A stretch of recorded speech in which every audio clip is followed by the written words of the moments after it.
Time and tide wait for none, यानी देखो हिंदी में ऐसे इसका एग्जैक्ट मीनिंग निकालोगे, इसका ऐसा निकलता है कि समय और भाग्य। टाइड मतलब वैसे लहर भी होता है, समुद्र की लहरों को भी टाइड कहा जाता है, या ज्वार भाटा का नाम सुने होंगे आप लोग, ज्वार को भी टाइड कहा जाता है। समुद्र में जो लहरें उठती है उसको टाइड कहा जाता है।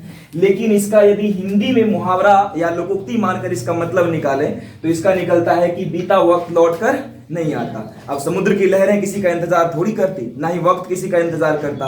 आजकल के दौर में एक बहुत ही एक प्रचलित कहावत है, टाइम फ्लाइज, यानी समय कह सकते नहीं करता है। एक आप लोग भजन टाइप का ही सुने होंगे, दौड़ा जाए रे समय का घोड़ा, है ना, ऐसा कुछ। चलिए देखिए, तो हम लोग समझने का प्रयास करते हैं। यहाँ पर पैराग्राफ राइटिंग है, मिनिमम कम से कम 70-80 शब्द होना चाहिए, और इसको समझने का प्रयास करते हैं। Time and tide wait for none is an idiom. यह एक इडियम है। इडियम पढ़ते हैं एक्चुअली, कई लोग इसको आइडोम पढ़ते हैं, तो नहीं, idiom is the correct pronunciation. ये एक इडियम है, हिंदी में इसको लोकोक्ति कहा जाता है। लोकोक्ति मतलब जो लोग कहते हैं, कहते आए हैं, जो पुराने लोग हैं, जो बूढ़े लोग, बुजुर्ग लोग, अनुभवी लोग, वो जो कहते आए हैं, तो यह एक लोकोक्ति है। ठीक है, this idiom fits well in today's modern world, यानी आजकल के आधुनिक दुनिया में, आधुनिक संसार में ये बहुत ही ज्यादा अच्छा फिट बैठता है। फिट बैठता मतलब क्या, आजकल के समय के लिए बहुत ही अच्छा है।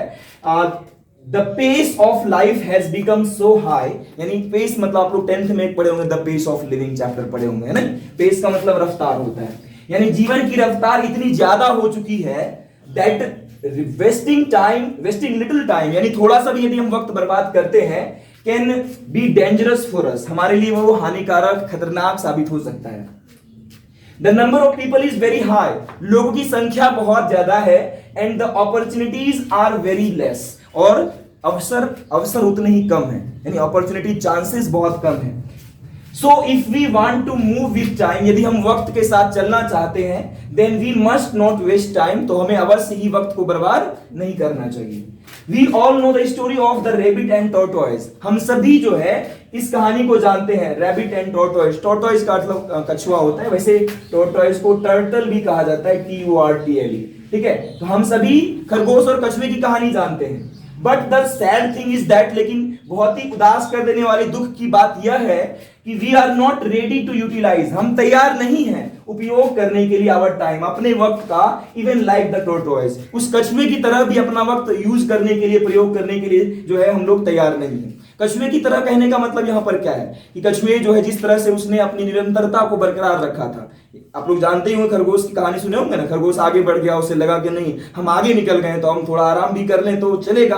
हम लोग को भी अक्सर ऐसा ही लगता है, कभी कभी 1-2 घंटा जो पढ़ लेते हैं ना, लगता है अब हमसे जो है ना, अब सब तो कुछ है ही नहीं बचा हुआ। तो ऐसा नहीं होना चाहिए, निरंतर करिए, कुछ भी करिए, रेगुलर बेसिस पर करिए। वही लिखा गया, इफ वी रियली वांट, यदि हम सच में चाहते हैं टू बी सक्सेसफुल, सफल बनना, सफल होना, we shall have to do the things on a regular basis, हमें जो है नियमित तौर पर जो है काम करना चाहिए। कोई भी काम कर रहे हो, किसी भी क्षेत्र में, मायने नहीं रखता, यदि हम रेगुलर बेसिस पर करते हैं तो सक्सेस हमारा होगा। It is said very well, यह बहुत ही ठीक कहा गया है, that slow and steady wins the race, यानी धीर और वीर ही जो है नहीं कहता है कि जीतता है, यानी उसे ही जो है अपने लक्ष्य की प्राप्ति होती है। So we should keep trying, and by doing so, यानी हमें क्या करना चाहिए, कीप ट्राइंग, प्रयास करते रहना चाहिए, एंड बाय डूइंग सो, और ऐसा करके वी शैल बी एबल, हम सक्षम होंगे, यानी हम में क्षमता आ जाएगी, to get whatever we want, जो कुछ भी हम चाहते हैं, व्हाट एवर का मतलब होता है जो कुछ भी, व्हाट एवर वी वांट वो हमें मिल जाएगा। वन हु वैल्यूज टाइम, यानी एक ऐसा व्यक्ति जो समय को महत्व देता है, is valued by the world, और दुनिया उसका महत्व देती है। दस इस प्रकार वी कैन से दैट, हम कह सकते हैं कि time is the only thing, यानी समय ही एक ऐसा चीज है which can lead us to success, जो हमें सफलता की तरफ ले जा सकती है, जो हमें सफल बना सकती है।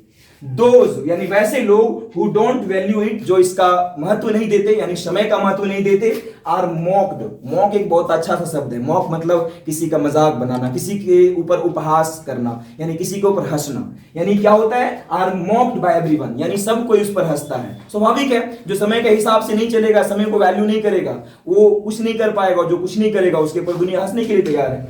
Nothing is greater than time, यानी समय से बढ़कर कुछ है ही नहीं। So this was the paragraph।